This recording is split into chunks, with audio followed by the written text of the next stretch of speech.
How I Want to Be Remembered by Jack Handey.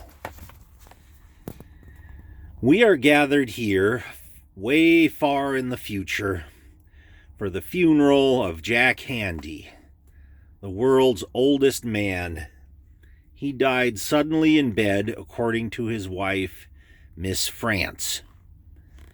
No one is really sure how old Jack was, but some think he may have been born as long ago as the 20th century. He passed away after a long and courageous battle with Honky Tonkin and Alley Cattin. Even though Jack was incredibly old, he was amazingly healthy right up to the end.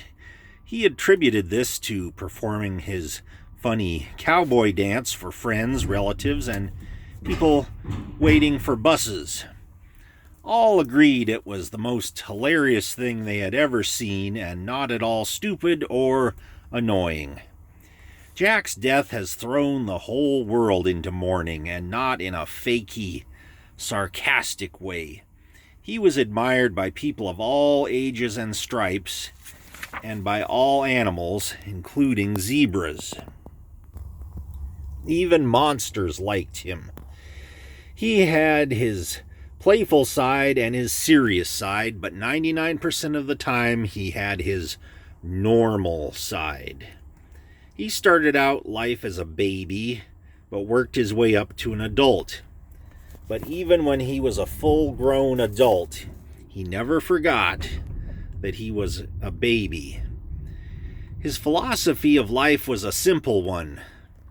I'm a no looking for trouble, because of trouble she a no good, he would often say in his beloved fake Italian accent. He was quick with a laugh, but just as quick to point out what he was laughing at. Children loved him, but not in the way his teenage niece claimed. He was always thinking of ways of helping people, and was wondering how he might do some of those things when he died. Jack was an expert in so many fields, it's hard to say what he was best at: the arts, the sciences, or the businesses. If you talked to him at a party, you couldn't tell. He seemed to know it all.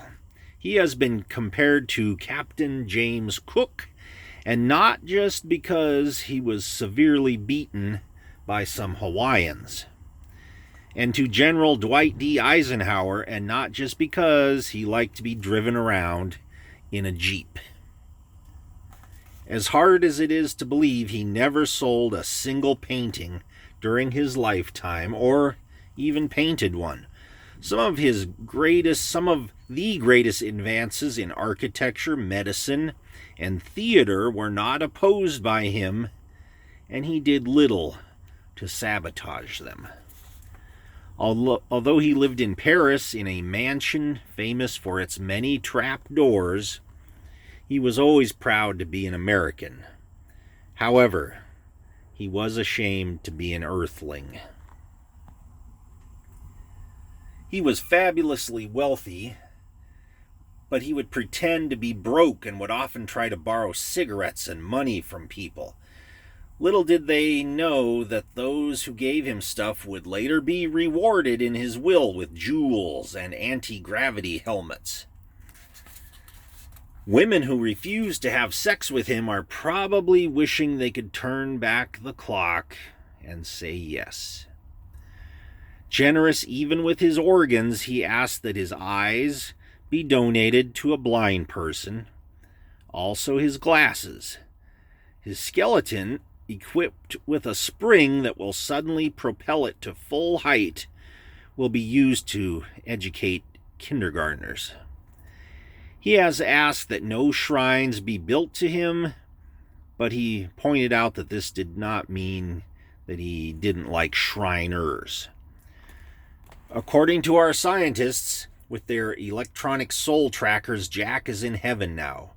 And not just regular heaven, which any jerk can get into, but special secret heaven that some angels don't even know about. So let us celebrate his death and not mourn. However, those who appear to be a little too happy will be asked to leave. Perhaps the greatest tragedy is that a lot of the things Jack said and did seemed wrong at the time, but now we realize it wasn't him, it was we who were wrong. Let us hope we don't make the same mistake with his clones.